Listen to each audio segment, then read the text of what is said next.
Hi friends, ഞാൻ ശരണ്യ, നിങ്ങളുടെ biology ട്യൂട്ടറാണ്. കുറേ പേർക്കെങ്കിലുമൊക്കെ എന്നെ പരിചയം കാണും. ഇപ്പോൾ നമ്മുടെ ഈ വർഷത്തെ നിങ്ങളെല്ലാവരും 10th അയക്കുവാണ്.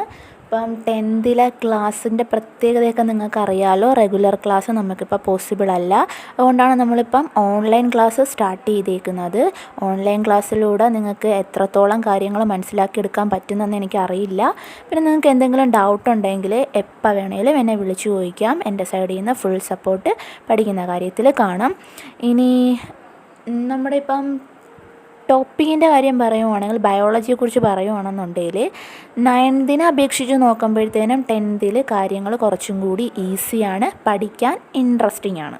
മനസ്സിലായല്ലോ. അതുകൊണ്ട് നിങ്ങൾക്ക് ഇപ്പോൾ ഉള്ള ഫെസിലിറ്റീസ് മാക്സിമം യൂട്ടിലൈസ് ചെയ്ത് പഠിക്കാനുള്ള കാര്യങ്ങൾ പെൻഡിങ് ഒന്നും ഇടാതെ പഠിച്ച് പോവുക. ഇനി നമുക്ക് ബയോളജി എന്ന് പറയുമ്പം ഈസി ആയിട്ട് മാർക്ക് സ്കോർ ചെയ്യാൻ പറ്റുന്നതാണ്. നമ്മളെ 9th പോലെ അത്രയും ടഫല്ല, കുറച്ചും കൂടി എളുപ്പമാണ്. ചാപ്റ്റേഴ്സ് എല്ലാം കുറച്ചും കൂടി എളുപ്പമാണ്, എൻജോയ് ചെയ്ത് പഠിക്കാൻ പറ്റുന്നതാണ്. അതേസമയം പെൻഡിങ്ങിൽ ഇട്ട് കഴിഞ്ഞാൽ അതേപോലെ കോംപ്ലിക്കേഷനും ബയോളജിക്കകത്ത് വരും. അപ്പോൾ നമുക്ക് നമ്മുടെ ചാപ്റ്ററിലേക്ക്, നമ്മുടെ ബയോളജിയിലേക്ക് കടക്കാം. ബയോളജി ടോട്ടൽ ഒരു 8 ചാപ്റ്റർ അങ്ങോട്ടാണ് പഠിക്കാനുള്ളത്. അപ്പം അതിൽ ഫസ്റ്റ് ചാപ്റ്റർ എന്ന് പറയുന്നത് നമ്മൾ അറിയാനും പ്രതികരിക്കാനും, സെൻസേഷൻ ആൻഡ് റെസ്പോൺസസ്, അതാണ് നമ്മുടെ ചാപ്റ്ററിൻ്റെ പേരെന്ന് പറയുന്നത്. അവസാനത്തെ എക്സാം വരെയും അത്യാവശ്യം നല്ല രീതിയിൽ തന്നെ ക്വസ്റ്റ്യന് ചോദിക്കുന്ന ഒരു ചാപ്റ്ററാണ് ഈ ഫസ്റ്റ് ചാപ്റ്റർ എന്ന് പറയുന്നത്. അപ്പം ഞാൻ ഫസ്റ്റ് ചാപ്റ്ററിൻ്റെ ഒരു ഓവർവ്യൂ ആദ്യം നിങ്ങൾക്ക് പറഞ്ഞുതരാം. അതായത് നമുക്ക് കാര്യങ്ങൾ എന്തൊക്കെയാണ് പഠിക്കാനുള്ളതെന്ന് ആദ്യം നിങ്ങൾ മനസ്സിലാക്കുക. അതിനുശേഷം നമുക്ക് അതിലോട്ട് പഠിച്ചു തുടങ്ങാം. ഇപ്പം ഫസ്റ്റ് നമ്മൾ പഠിക്കാൻ പോകണമെന്ന് വെച്ചാൽ ഫങ്ഷൻ ഓഫ് നെർവസ് സിസ്റ്റം, അതായത് ഈ നാഡീവ്യവസ്ഥയെക്കുറിച്ചാണ് നമ്മൾ ഈ ചാപ്റ്ററിൽ പഠിക്കുന്നത്. നമ്മുടെ ശരീരത്തിലെ ഓരോ പ്രവർത്തനങ്ങൾ എങ്ങനെയൊക്കെ നടക്കുന്നു, ശരീരത്തിലെ ആക്ടിവിറ്റീസിനെ എങ്ങനെയൊക്കെ കൺട്രോൾ ചെയ്യുന്നു, അതിന് ഈ നാഡീവ്യവസ്ഥയ്ക്ക് അല്ലെങ്കിൽ നെർവസ് സിസ്റ്റത്തിനുള്ള പങ്ക് എന്തോന്നുള്ളതാണ് നമ്മൾ ഈ ചാപ്റ്ററിൽ പഠിക്കാൻ പോകുന്നത്. മനസ്സിലായോ? ഇനി നമുക്കതിനകത്ത് പഠിക്കാനുള്ള കാര്യങ്ങൾ ആദ്യം നമുക്ക് നെർവസ് സിസ്റ്റത്തിൻ്റെ ഫങ്ഷൻ എന്തുവാണെന്ന് പഠിക്കണം. നെർവസ് സിസ്റ്റത്തിൻ്റെ പാർട്സ് ഏതൊക്കെ ചേരുന്നതാണ് നെർവസ് സിസ്റ്റം അല്ലെങ്കിൽ നാഡീവ്യവസ്ഥയെന്ന് പഠിക്കണം. പിന്നെ ഉള്ളത് സ്ട്രക്ചർ ഓഫ് ന്യൂറോൺ, അതായത് ഈ നെർവസ് സിസ്റ്റത്തിൻ്റെ ഏറ്റവും ബേസിക് ആയിട്ടുള്ള പാർട്ടെന്ന് പറയുന്നതാണ് ന്യൂറോൺ അല്ലെങ്കിൽ നാഡീകോശം എന്ന് പറയുന്നത്. അപ്പോൾ ഈ നാഡീകോശത്തിൻ്റെ ഘടന, അതിനകത്ത് എന്തൊക്കെ പാർട്ടാണ് വരുന്നത്, ഇനി ഇമ്പൾസ് ജനറേഷൻ, ഈ നാഡീകോശങ്ങൾ എങ്ങനെയാണ് സന്ദേശങ്ങളെ ഉണ്ടാക്കിയെടുക്കുന്നത്, അതിനെ എങ്ങനെ ട്രാൻസ്പോർട്ട് ചെയ്ത് ബ്രെയിനിലും സ്പൈനൽ കോഡിലും തലച്ചോറിലും സുഷുമ്നയിലും എത്തിക്കുന്നു എന്നുള്ളത് പഠിക്കണം. പിന്നെ പഠിക്കാനുള്ളത് നെർവസ് സിസ്റ്റത്തിൻ്റെ ക്ലാസിഫിക്കേഷനാണ്. നെർവസ് സിസ്റ്റത്തിൻ്റെ ക്ലാസിഫിക്കേഷനകത്ത് വരുന്നത് സെൻട്രൽ നെർവസ് സിസ്റ്റം ഉണ്ട്, പെരിഫറൽ നെർവസ് സിസ്റ്റം ഉണ്ട്. കേന്ദ്രീയ നാഡീവ്യവസ്ഥയും പെരിഫറൽ നാഡീവ്യവസ്ഥയും. അതിൽ സെൻട്രൽ നെർവസ് സിസ്റ്റം അല്ലെങ്കിൽ കേന്ദ്രീയ നാഡീവ്യവസ്ഥയിൽ നമുക്ക് പഠിക്കാനുള്ളത് ബ്രെയിനും സ്പൈനൽ കോഡിൻ്റെയും സ്ട്രക്ചറാണ് പഠിക്കാനുള്ളത്. തലച്ചോറിൻ്റെയും സുഷുമ്നയുടെയും കാര്യങ്ങളെക്കുറിച്ചാണ് നമ്മൾ അതിനകത്ത് നോക്കാൻ പോകുന്നത്. ഇനി പെരിഫറൽ നെർവസ് സിസ്റ്റത്തിനകത്ത് ക്രേനിയൽ നെർവ്സും സ്പൈനൽ നെർവ്സും, തലച്ചോറിലും സുഷുമ്നയിലുള്ള നാഡികളെക്കുറിച്ചുള്ള കുറച്ച് കാര്യങ്ങളാണ് പെരിഫറൽ നെർവസ് സിസ്റ്റത്തിനകത്ത് നോക്കാൻ പോകുന്നത്. പിന്നെ നമ്മൾ ഡീൽ ചെയ്യുന്ന ടോപ്പിക് എന്ന് പറയുന്നത് ഓട്ടോണോമസ് നെർവസ് സിസ്റ്റം അല്ലെങ്കിൽ സ്വതന്ത്ര നാഡീവ്യവസ്ഥ എന്നുള്ളൊരു ടോപ്പിക്കാണ്. അതിനകത്ത് വരുന്നത് പാരാസിമ്പത്തറ്റിക്കും സിമ്പത്തറ്റിക്കും സിസ്റ്റങ്ങളെക്കുറിച്ചാണ് പഠിക്കാനുള്ളത്. ഇനി ഈ ചാപ്റ്ററിലെ ലാസ്റ്റ് ടോപ്പിക് എന്ന് പറയുന്നത് ഈ നാഡീവ്യവസ്ഥയിൽ അല്ലെങ്കിൽ നെർവസ് സിസ്റ്റത്തിൽ ന്യൂറോണിൽ എന്തെങ്കിലുമൊക്കെ തകരാറുകൾ വരുമ്പോഴത്തേനും നമുക്ക് ചില അസുഖങ്ങളൊക്കെ അല്ലെങ്കിൽ ഡിഫക്റ്റുകളൊക്കെ ഉണ്ടാവാറുണ്ട്. അങ്ങനെയുള്ള കുറച്ച് ഡിഫക്റ്റുകളും കൂടിയാണ് ഈ ചാപ്റ്ററിനകത്ത് പഠിക്കാനുള്ളത്. ചാപ്റ്ററിൻ്റെ ഒരു ഓവർവ്യൂ ഇപ്പോൾ എല്ലാവർക്കും മനസ്സിലായി കാണുമല്ലോ. സിമ്പിളായിട്ടുള്ളൊരു ചാപ്റ്ററാണ്, നമുക്ക് പെട്ടെന്ന് തന്നെ മാർക്ക് സ്കോർ ചെയ്യാനും ഈ ചാപ്റ്ററിനകത്തുകൂടി പറ്റും. ഇപ്പം നമുക്ക് ഇതിൻ്റെ സ്റ്റാർട്ടിങ് ഒന്ന് നോക്കാം.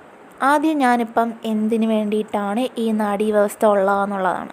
നമ്മുടെ ശരീരത്തിലെ എല്ലാ പ്രവർത്തനങ്ങളെയും കൺട്രോൾ ചെയ്യുകയും കോർഡിനേറ്റ് ചെയ്യുകയും ചെയ്യുന്നത് നമ്മുടെ നാഡീവ്യവസ്ഥയാണ്. അതാണ് നാഡീവ്യവസ്ഥ അല്ലെങ്കിൽ നെർവസ് സിസ്റ്റത്തിൻ്റെ ജോലി എന്ന് പറയുന്നത്. Control and coordinates all the body activities. മനസ്സിലായോ? ഇനി രണ്ടാമത്തത് പറയുന്നതെന്ന് വെച്ചാൽ പാർട്സ് ഓഫ് നെർവസ് സിസ്റ്റം, നാഡീവ്യവസ്ഥയുടെ ഭാഗങ്ങൾ എന്തൊക്കെയാണെന്നുള്ളതാണ് അടുത്ത പറയാൻ പോകുന്നത്. നാഡീവ്യവസ്ഥയുടെ ഭാഗങ്ങൾ മെയിനായിട്ട് വരുന്നത് ബ്രെയിനുണ്ട്, സ്പൈനൽ കോഡുണ്ട്, നെർവുകളുണ്ട്, തലച്ചോറ്, സുഷുമ്ന, നാഡികൾ. ഇതാണ് നമ്മുടെ നെർവസ് സിസ്റ്റത്തിൻ്റെ പാർട്സ് എന്ന് പറയുന്നത്. ഇനി നമ്മൾ കുറച്ച് ഇത് പഠിക്കുന്നതിന് മുന്നേ നമ്മൾ കുറച്ച് ടേമുകളൊക്കെ ഫെമിലിയർ ആവേണ്ടതായിട്ടുണ്ട്. അതിൽ ആദ്യത്തെ ഒരു ടേമാണ് സ്റ്റിമുലസ് എന്ന് പറയുന്നത്. സ്റ്റിമുലസ് അല്ലെങ്കിൽ ഉദ്ദീപനങ്ങളെന്ന് പറയുന്നത്. രണ്ടാമത്തെ ടേമാണ് ഇമ്പൾസസ് അല്ലെങ്കിൽ സന്ദേശങ്ങളെന്ന് പറയും. മൂന്നാമത്തെ ടേമാണ് റിസപ്റ്റേഴ്സ് അല്ലെങ്കിൽ ഗ്രാഹികളെന്ന് പറയും. ഇനി ഈ 3 ടേമുകൾ നമ്മൾ പഠിക്കാൻ പോകുന്നത് ഒരു എക്സാമ്പിൾ വെച്ചിട്ടാണ്. ഇപ്പം എക്സാമ്പിൾ ഞാൻ പറയാം. ഇപ്പം നമ്മൾ ഒരാളെ അടിച്ചു കഴിഞ്ഞാൽ നമുക്ക് വേദനിക്കും, നമ്മൾ തിരിച്ചടിക്കും ആണല്ലോ. അപ്പം ഇവിടെ അടിക്കുമ്പോഴത്തേനും നമുക്ക് കിട്ടുന്നത് ഒരു സ്റ്റിമുലസ് ആണ്, ഉദ്ദീപനമാണ്. ആ ഉദ്ദീപനത്തിന് ഇമ്പൾസസ് സന്ദേശങ്ങളായിട്ട് ട്രാൻസ്മിറ്റ് ചെയ്ത് ക്യാരി ചെയ്തുകൊണ്ട് ബ്രെയിനിലോ സ്പൈനൽ കോഡിലോ കൊണ്ടുചെന്ന് കൊടുക്കും. ബ്രെയിനിൽ അത് എത്തിക്കഴിയുമ്പോഴത്തേനുമാണ് അടിച്ചു, നമുക്ക് വേദനിച്ചു എന്നുള്ള കാര്യം അറിയുന്നത്. അതിനുള്ള പ്രതിപ്രവർത്തനമായിട്ട് അതിൻ്റെ റിയാക്ഷനാണ് നമ്മൾ തിരിച്ചടിക്കുക എന്നുള്ളത്. ഇപ്പം നമുക്ക് ഫസ്റ്റ് ടേം നോക്കാം. സ്റ്റിമുലേ അല്ലെങ്കിൽ സ്റ്റിമുലസ്, ഉദ്ദീപനങ്ങൾ. നമ്മുടെ ബോഡിക്കകത്ത് റെസ്പോൺസസിനെ ക്രിയേറ്റ് ചെയ്യുന്ന ഫാക്ടേഴ്സിനെ പറയുന്ന പേരാണ് സ്റ്റിമുലസസ് എന്ന് പറയുന്നത്. The senses that evoke responses in organism are called stimulus.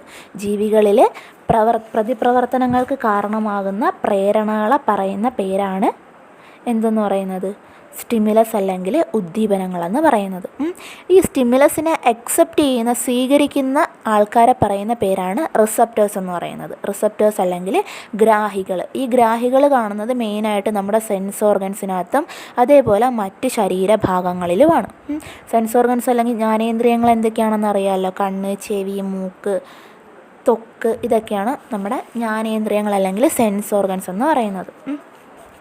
അപ്പോൾ ഗ്രാഹികൾ അല്ലെങ്കിൽ റിസപ്റ്റേഴ്സ് എന്ന് പറയുമ്പോൾ ഈ ജ്ഞാനേന്ദ്രിയങ്ങളിലും ശരീരത്തിലെ ബാക്കിയുള്ള കോശഭാഗങ്ങളിലും ഒക്കെ കാണുന്ന സ്പെഷ്യലൈസ്ഡ് ആയിട്ടുള്ള കോശങ്ങളാണ്. ഇവർ ഈ സ്റ്റിമുലസിനെ അക്സെപ്റ്റ് ചെയ്ത് ഇമ്പൾസാക്കി മാറ്റും, സന്ദേശങ്ങളാക്കി മാറ്റും. ഈ സന്ദേശങ്ങൾ എവിടെ? നമ്മുടെ ബ്രെയിനിലോ സ്പൈനൽ കോഡിലോ ചെന്ന് ചേരും. ആ ബ്രെയിനും സ്പൈനൽ കോഡും ഈ സന്ദേശങ്ങൾ എന്താണെന്ന് മനസ്സിലാക്കിയിട്ട് അതിന് വേണ്ടിയിട്ടുള്ള പ്രതികരണങ്ങൾ ചെയ്യും. ഇനി നമ്മൾ പഠിക്കാൻ പോണത് ഈ സ്റ്റിമുലസിൻ്റെ ക്ലാസിഫിക്കേഷനാണ്. സ്റ്റിമുലസ് നമുക്കിപ്പം നമ്മുടെ ചുറ്റുപാടിൽ നിന്ന് വേണമെങ്കിൽ നമുക്ക് ചില സ്റ്റിമുലസുകളൊക്കെ കിട്ടാറുണ്ട്. പിന്നെ നമ്മുടെ ശരീരത്തിനുള്ളിൽ നിന്ന് തന്നെ ചില സ്റ്റിമുലസുകൾ കിട്ടാറുണ്ട്. നമുക്ക് ചുറ്റുപാടിൽ നിന്നും കിട്ടുന്ന സ്റ്റിമുലസുകളെ പറയുന്ന പേരാണ് എക്സ്റ്റേണൽ സ്റ്റിമുലസ് എന്ന് പറയുന്നത്. എക്സ്റ്റേണൽ സ്റ്റിമുലസിന് എക്സാമ്പിളാണ് ലൈറ്റ്, പ്രകാശം, ടച്ച്, സ്പർശം, പിന്നെ ഗന്ധം, സ്മെല്ല്, സൗണ്ട്, ശബ്ദം, പിന്നെ ടേസ്റ്റ്. ഇതൊക്കെയെന്ന് പറയുന്നത് നമുക്ക് പുറമേ നിന്ന് കിട്ടുന്നതാണ്. അതുകൊണ്ട് നമ്മളിവിടെ എക്സ്റ്റേണൽ സ്റ്റിമുലസ് എന്നാണ് പറയുന്നത്. ഇനി ഇതേപോലെ തന്നെ നമ്മുടെ ശരീരത്തിനകത്തും സ്റ്റിമുലസുകൾ ഉണ്ടാകുന്നുണ്ട്. നമ്മുടെ ശരീരത്തിനകത്തുണ്ടാകുന്ന സ്റ്റിമുലസുകൾക്ക് എക്സാമ്പിളാണ് തേഴ്സ്റ്റ്, ദാഹം, ഹങ്കർ, വിശപ്പ്, നമ്മുടെ പെയിൻ ഉണ്ടാകുന്ന വേദന, പിന്നെ നമ്മുടെ ബ്ലഡിനകത്തുള്ള ബ്ലഡിലെ ഗ്ലൂക്കോസ് ലെവൽ, ഇതൊക്കെയെന്ന് പറയുന്നത് ഇൻറ്റേർണൽ സ്റ്റിമുലസിന് എക്സാമ്പിളാണ്. മനസ്സിലായോ? ഇനി നമ്മൾ നോക്കാൻ പോകുന്നത് നാഡീവ്യവസ്ഥയിലെ മുഖ്യ ഭാഗങ്ങളൊക്കെ പറഞ്ഞു കഴിഞ്ഞു. ഇനി ഇതെങ്ങനെയാണ് നെർവസ് സിസ്റ്റത്തിൻ്റെ വർക്കിംഗ് എന്നുള്ളതാണ്. അതായത് നമ്മുടെ ഉദ്ദീപനങ്ങൾ, സ്റ്റിമുലസിനെ കിട്ടിക്കഴിഞ്ഞാൽ റിസപ്റ്റേഴ്സ് അതിൽ നിന്ന് ഇമ്പൾസസിനെ ജനറേറ്റ് ചെയ്യും. ഇമ്പൾസസിനെ ഈ ന്യൂറോൺസ് ട്രാൻസ്മിറ്റ് ചെയ്ത് ബ്രെയിനിലോ സ്പൈനൽ കോഡിലോ കൊണ്ടുചെന്ന് എത്തിച്ചു കഴിഞ്ഞിട്ട് ആ ബ്രെയിനും സ്പൈനൽ കോഡും അതിനുള്ള പ്രതിപ്രവർത്തനങ്ങൾ എന്തൊക്കെയാണെന്ന്, റെസ്പോൺസസ് എന്തൊക്കെയാണെന്ന് വെച്ചാൽ അത് ചെയ്യുകയാണ് ചെയ്യുന്നത്. ഇനി നമുക്കടുത്തത് പഠിക്കാനുള്ളത് ന്യൂറോണിൻ്റെ സ്ട്രക്ചറാണ്. ന്യൂറോൺ അല്ലെങ്കിൽ നാഡീകോശത്തിൻ്റെ സ്ട്രക്ചറാണ് നമ്മൾ അടുത്ത പഠിക്കാൻ പോകുന്നത്. നമ്മുടെ ഈ നെർവസ് സിസ്റ്റത്തിൻ്റെ ഏറ്റവും അടിസ്ഥാന ഘടകമാണ് ന്യൂറോൺ അല്ലെങ്കിൽ നാഡീകോശം എന്ന് പറയുന്നത്. ആദ്യം നമുക്ക് ഇതിൻ്റെ പാർട്സ് എന്തൊക്കെയാണെന്നുള്ളത് ഫെമിലിയർ ആവാം. ന്യൂറോൺ അല്ലെങ്കിൽ നാഡീകോശത്തിൻ്റെ പാർട്സ്, ഭാഗങ്ങൾ എന്തൊക്കെയാണെന്നുള്ളത് ഫെമിലിയർ ആവാം. ആദ്യത്തത് ഡെൻഡ്രൈറ്റ്, രണ്ടാമത്തത് ഡെൻഡ്രോൺ, മൂന്നാമത്തത് സെൽ ബോഡി അല്ലെങ്കിൽ കോശ ശരീരം. അടുത്തത് ആക്സോൺ. ആക്സോണിനെ കവർ ചെയ്തുള്ളത് ഷ്വാൻ സെൽസ്. അത് കഴിഞ്ഞിട്ട് അടുത്ത പാർട്ട് ആക്സോണായിട്ട് സിനാപ്റ്റിക് നോബ്. അപ്പോൾ പാർട്ട് ഏതൊക്കെയാണ്? Dendron, dendrite, cell body, axon, ആക്സോണായിട്ട്, സിനാപ്റ്റിക് നോബ്. ഇത്രയും പാർട്സ് എന്തൊക്കെയാണെന്ന് മനസ്സിലായല്ലോ. ഇനി നമ്മൾ ഡീറ്റെയിൽ ആയിട്ട് ഇവരുടെ ഓരോന്നിൻ്റെയും ജോലി എന്തൊക്കെയാണ്, ഇവർ എന്തൊക്കെയാണ് ചെയ്യുന്നതെന്നുള്ള കാര്യങ്ങളാണ് നോക്കാൻ പോകുന്നത്. ഘടന പാർട്സുകൾ എന്തൊക്കെയാണെന്ന് നമ്മൾ പറഞ്ഞു. Dendron, dendrite, cell body, axon, ആക്സോണൈറ്റ്, synaptic knob, Schwann cells. Dendron, dendrite, cell body അല്ലെങ്കിൽ കോശശരീരം, ആക്സോൺ, ആക്സോണൈറ്റ്, സിനാപ്റ്റിക് നോബ്, ഷ്വാൻ സെൽസ് അല്ലെങ്കിൽ ഷ്വാൻ കോശം. ഇത് ഇത്രയാണ് നമ്മുടെ ന്യൂറോണിൻ്റെ പാർട്ട് എന്ന് പറയുന്നത്. ഈ ഒരു രീതിയിലാണ് ന്യൂറോൺസിനെ എൻഡ് ടു എൻഡ് കണക്ട് ചെയ്താണ് നമ്മുടെ ബോഡിക്കകത്ത് ഈ ന്യൂറോണുകൾ കാണുന്നത്. അപ്പോൾ നമുക്കിനി ഓരോ പാർട്ടായിട്ട് എന്തൊക്കെയാണ് അവരുടെ ഫങ്ഷൻസ് എന്നുള്ളത് നോക്കാം.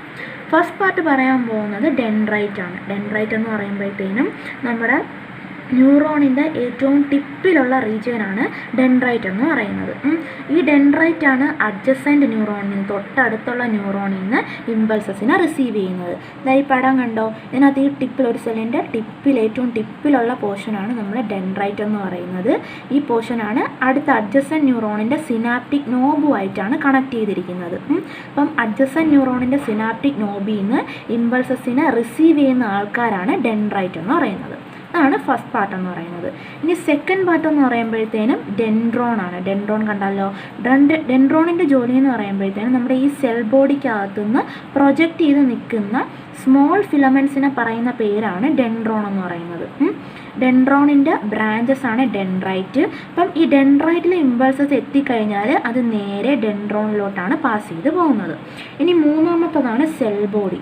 നമ്മൾ മറ്റ് സെല്ലുകളെ, നോർമൽ സെല്ലിനെ പറയുന്നത് പോലെ തന്നെ ഇതിന് സൈറ്റോപ്ലാസം കാണും, ന്യൂക്ലിയസ് കാണും, സെൽ ഓർഗനൽസും ഒക്കെ കാണും. ഇനി ഡെൻഡ്രോണിൽ എത്തിച്ചേരുന്ന ഇമ്പൾസസ് സെൽ ബോഡി അല്ലെങ്കിൽ കോശ ശരീരത്തിലോട്ടാണ് ചെല്ലുന്നത്. ഇനി അടുത്ത പാർട്ടാണ് ആക്സോൺ എന്ന് പറയുന്നത്. ആക്സോൺ എന്ന് പറയുമ്പോഴത്തേനും നമ്മുടെ ഈ കോശ ശരീരത്തിൽ നിന്നുള്ള ലോങ് ഫിലമെൻറ്റ്, നീളം കൂടിയ തന്തുവിനെ പറയുന്ന പേരാണ് ആക്സോൺ എന്ന് പറയുന്നത്. ഇവരുടെ ജോലി എന്ന് പറയുന്നത് കോശ ശരീരം അല്ലെങ്കിൽ സെൽ ബോഡിക്കകത്ത് എത്തിച്ചേർന്ന് കഴിഞ്ഞ ഇമ്പൾസസിനെ അതിൽ നിന്ന് പുറത്തോട്ട് ക്യാരി ചെയ്ത് കൊണ്ടുപോകുക എന്നുള്ളതാണ് ആക്സോണിൻ്റെ ജോലി എന്ന് പറയുന്നത്. ഇനി ഈ ആക്സോൺ എന്ന് പറയുന്ന പാർട്ടിനെ കവർ ചെയ്ത് കാണുന്ന സ്പെഷ്യലൈസ്ഡ് സെൽസിനെ പറയുന്ന പേരാണ് ഷ്വാൻ സെൽസ് അല്ലെങ്കിൽ ഷ്വാൻ കോശം എന്ന് പറയുന്നത്. ഇവർ ആക്സോണിലൂടെയുള്ള ഇമ്പൾസസിൻ്റെ വേഗത കൂട്ടിക്കൊടുക്കുകയാണ് ചെയ്യുന്നത്. ഇനി അടുത്ത പാർട്ടാണ് ആക്സോണൈറ്റ് എന്ന് പറയുന്നത്. ആക്സോണൈറ്റ് എന്ന് പറയുമ്പോഴത്തേനും ഈ ആക്സോൺ വന്നിട്ട് സ്പ്ലിറ്റ് ചെയ്ത് അതിൻ്റെ ബ്രാഞ്ചസിനെ പറയുന്ന പേരാണ് ആക്സോണൈറ്റ് എന്ന് പറയുന്നത്. ആക്സോണൈറ്റിൻ്റെ ജോലി എന്ന് വെച്ചാൽ ആക്സോൺ ക്യാരി ചെയ്തുകൊണ്ട് വരുന്ന ഇമ്പൾസസിനെ സിനാപ്റ്റിക് നോബിൽ എത്തിക്കുക എന്നുള്ളതാണ്. ഇനി ലാസ്റ്റ് പാർട്ടാണ് സിനാപ്റ്റിക് നോബ് എന്ന് പറയുന്നത്. സിനാപ്റ്റിക് നോബ് എന്ന് പറയുമ്പോഴത്തേനും ഒരു ന്യൂറോണിൻ്റെ ടിപ്പ് പോർഷനാണ്. ഒരു ന്യൂറോണിൻ്റെ സിനാപ്റ്റിക് നോബും അതിൻ്റെ അഡ്ജസൻറ്റ് ന്യൂറോണിൻ്റെ ഡെൻഡ്രൈറ്റും തമ്മിലാണ് എപ്പോഴും കോണ്ടാക്റ്റിൽ വരുന്നത്. ആക്സോണിൽ നിന്നുള്ള ഇമ്പൾസസ് ആക്സോണൈറ്റ് ക്യാരി ചെയ്ത് സിനാപ്റ്റിക് നോബിൽ കൊണ്ടുവരും. ഈ സിനാപ്റ്റിക് നോബിൽ എത്തിക്കഴിഞ്ഞാൽ ഇവരുടെ മേജർ ഫങ്ഷനാണ് ന്യൂറോ ട്രാൻസ്മിറ്റേഴ്സിനെ പ്രൊഡ്യൂസ് ചെയ്യുക എന്ന് പറയുക. ന്യൂറോ ട്രാൻസ്മിറ്റേഴ്സ് എന്ന് പറയുമ്പോൾ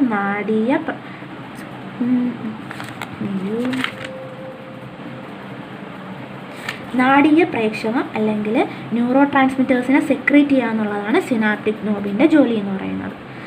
ഏതൊക്കെയാണ് അപ്പോൾ ന്യൂറോണിൻ്റെ part? Dendron, dendrite, cell body, axon, ആക്സോണൈറ്റ്, synaptic knob, Schwann cells. Dendrite എന്ന് പറയുമ്പം ഒരു ന്യൂറോണിൻ്റെ ടിപ്പ് പോർഷനാണ്. അഡ്ജസൻറ്റ് ന്യൂറോണിനകത്ത് നിന്ന് ഇമ്പൾസസിനെ റിസീവ് ചെയ്യുന്ന ആൾക്കാരാണ്. ഡെൻഡ്രൈറ്റ് റിസീവ് ചെയ്യുന്ന ഇമ്പൾസസിനെ ഡെൻഡ്രോണിലോട്ട് ട്രാൻസ്ഫർ ചെയ്ത് കൊടുക്കും.